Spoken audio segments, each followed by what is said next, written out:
SSC students cast their votes at Sibonga Community College. Hantavirus outbreak. On MV Hondias trigger global alert.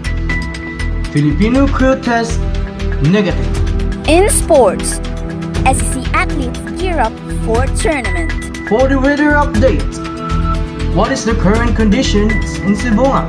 SSC second-year students prepare for the mass dance performance. For our SNN spotlight, let's explore our local roots and history. Maayong adlaw, Sibonga! From the heart of the municipality of Sibonga, bringing you the latest and most reliable news. I am Jared Aledo. News that must be told, news that matters most. I am Andrea Nilia Salve. In the pursuit of the stories that shape our community And the world, this is Sibonga Network News.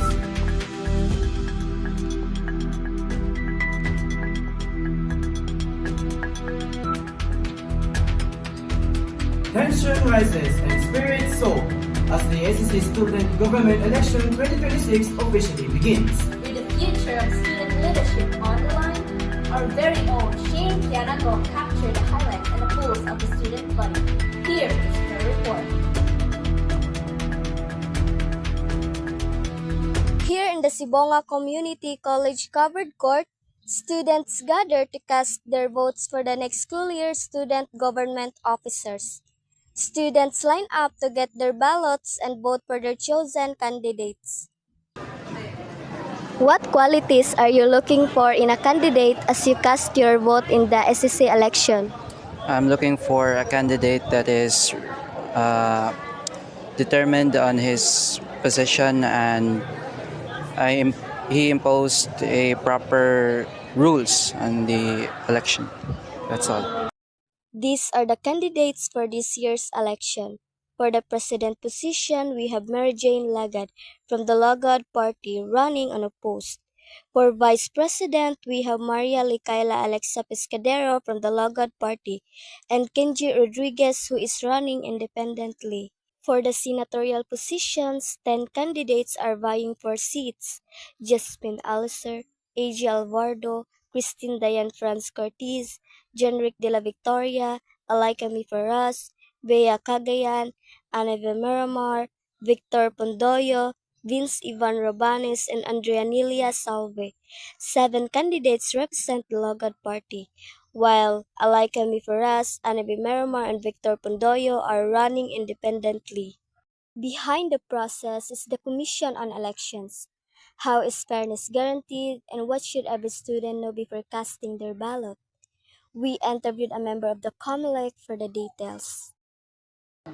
How do you ensure a fair and orderly SSC election today, and what message do you have for students on election day? Okay. As the chairperson of the Committee on Election for this year, we ensure that our candidates for this year's student government election will have a fair, especially to our students, a fair and order election process. We follow the manual electoral process to practice our students for the local and national election in our republic, and also we have strict regulations and rules to be followed inside the premises during our election process. So for those who are done voting, we are not allowed to stand by inside the covered court to let our voters focus on casting their votes. And also we have different staff. We have a board of electoral inspectors to let our students to guide our students and to have an orderly election process. And to my message to our dear students will cast their votes, choose the right leader to be your voice in our institution. The process is in place, the officials are on watch, and the choice is now yours. For the SCC-SG election 2026, make your vote. Make it count. From the Sibonga Network News, I'm Shane Kianago, reporting. Salamat Shane. Now for the news international.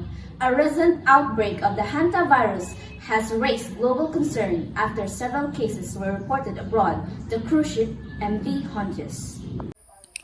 According to the World Health Organization or WHO, hantaviruses are a group of viruses carried by rodents that can cause severe disease in humans. People usually get infected through contact with infected rodents or their urine, droppings, or saliva. Infection with hantaviruses can cause a range of illnesses, including severe disease and death. The WHO reported that the virus involved is the Andes strain, a rare type of hantavirus that can spread between humans through close contact. So far, several cases and deaths have been linked to the cruise ship outbreak, prompting health authorities around the world to monitor passengers and crew members closely. In the Philippines, the Department of Health or DOH confirmed that there are currently no recorded hantavirus cases in the country this year. The DOH also stated that the 38 Filipino crew members aboard the affected cruise ship tested negative and showed no symptoms of the virus. Health officials continue to remind the public to maintain cleanliness and avoid exposure to rodents to help prevent possible infection. That's the latest international news update.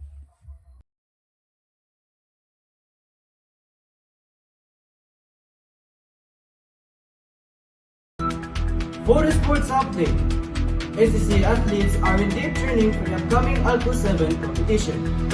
Let's hear from Bertie Abadilla.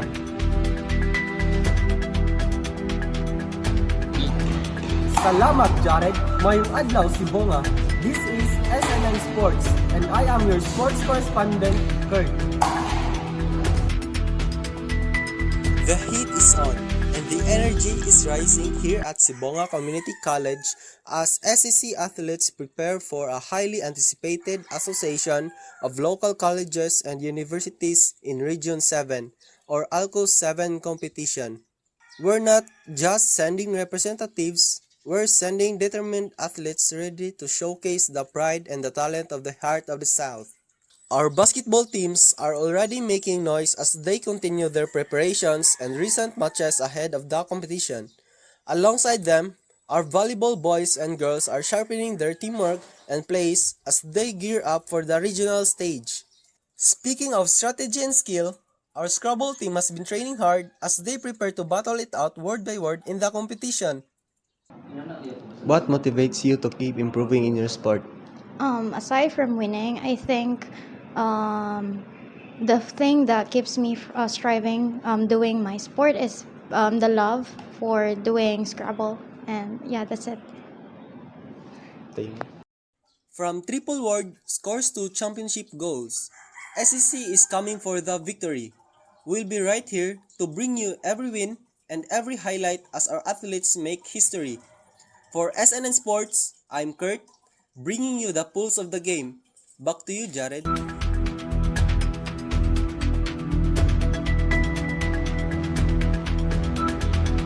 Salamat, Kurt. Turning now to our local forecast. It's been a humid start for many of us here in the municipality. To give us the full breakdown of what to expect for the rest of the week, let's bring our weather specialist. Philip, what's the outlook for Sibonga?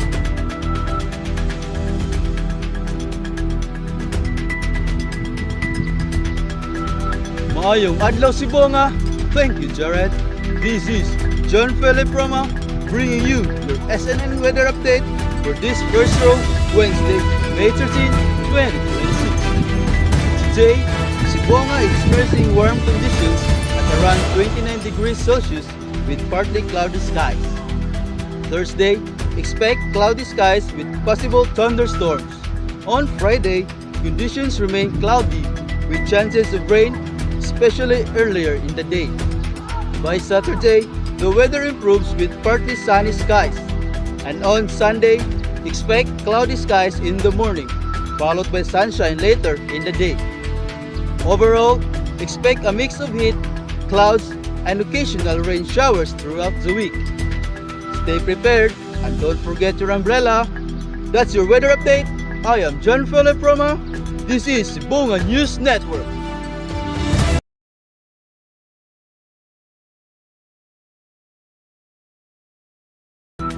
Now we bring you the heartbeat of SC. The second-year students are gearing up for their path-fit mass dance performance, and the energy is exploding. Grace Gubarani, take it away.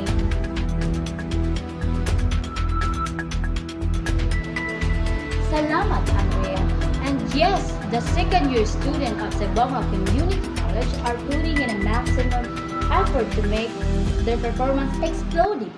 From choreography to perfecting every step, the students are fighting for a win. Kini nga Sibonga nga balita, ichika ni Jamela Olanda. From the top, that is what the second-year student hear repeatedly from their choreographers to ensure the dance is clean and the formation are neat. Future IT specialists, educators, and business leaders from the BSIT, BEd, BSBA, and BSEd programs now face up in the pathway for dance competition. But beyond the steps, there is a story of great and hard. Can you tell us about what your pathway performance is all about? It's all about hip-hop dance. What challenges did you face? We face challenges like maglisod o execute ang mga members, then time management, and also the mga members nga dili mo participate sa practice. Who or what motivates you to give your best in this performance? What motivates me or us is kanang we makagain mi o kanang dako nga grado sa among performance. The hard work continues as the students prepare to bring their best to the floor. It's clear that beyond the choreography, the real story here is the perseverance and teamwork of ECC community. We will continue to follow the journey as they head toward the big day. Jamila Olanda, ug mao kini ang Sibonga Chika gikan sa Sibonga Community College. And that's our Sibonga Chika for today, Jared and Andrea. Daghang salamat, Grace. Sometimes we just pass this by on our way south. We see all the cashew trees and the beautiful coastline. But behind that view, what is the deeper story of this place? You know what that, Jared? Unsa man yun ng Sibonga? Is it just a town of Bonga and the big churches? Or there is a soul hidden within its heritage walls? What makes it a home for the faithful and a sanctuary for history? To answer those questions and give us a closer look at the heart of the South, here is our documentaries. Adrian Gabisay. Maayong adlaw mga kasibonghanon. Dili lang kini basta agianan. Dili lang kini basta stop over. Welcome to Sibonga. I am Adrian Gabisay. For this special report, we're diving deep into the roots of this municipality, from the legend of its name to the miracle that built a castle in the mountain. Join me as we know Sibonga, not just by its landmarks, but by its soul. This is our journey into the heart of the South. Ang kasaysayan sa Sibonga nagsugod sa usa ka kahoy. In the early days, this land was covered in the betel nut trees, known locally as bonga. Legends say when the Spaniards asked for the name of this place, the locals point to the trees and said bonga. Eventually, it became Sibonga. Established as a town in 1830, it stood as a gateway between the mountain and the sea.